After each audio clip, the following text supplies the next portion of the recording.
Next question around talent.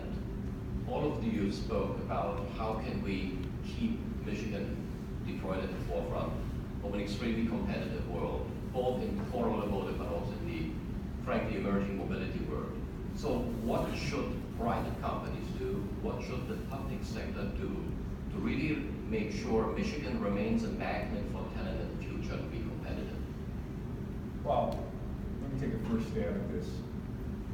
The first thing we need to do as a community, business, government, is to fix the Detroit school system. This is unacceptable to condemn a whole generation of children to poverty because you can't educate them. This is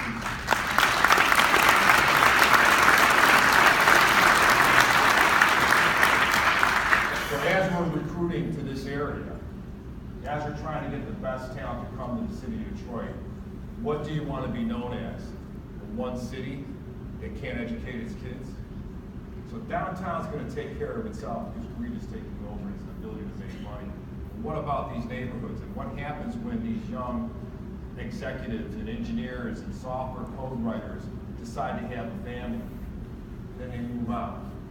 Right? So while we're talking about STEM and the need to get kids educated in math and the sciences, I started even earlier. I said, let's just get the kids educated. Let's get them to college. Now, as far as the education system here in the state of Michigan, it's second to none. We've got Wayne State and CCS right in our back door. UAD, go a little bit further, up 94. We've got one of the best universities in the world, the University of Michigan. Michigan State, Eastern, Northern, Michigan Tech. The education in the state of Michigan is second to none. We've got some of the best universities in the world right in our back door, but we can't get the kids into them. So we need to fix the schools.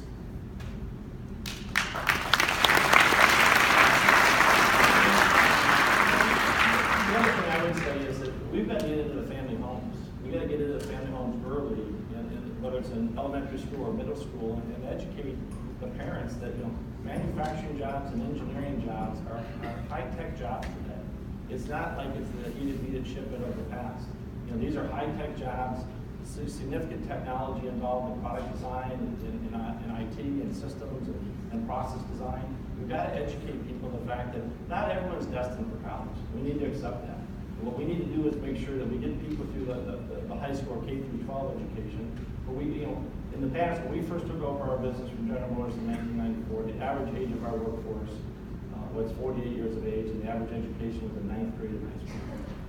Today, our average age is 37 years of age and an associate's degree in college, based on looking at our workforce on a global basis.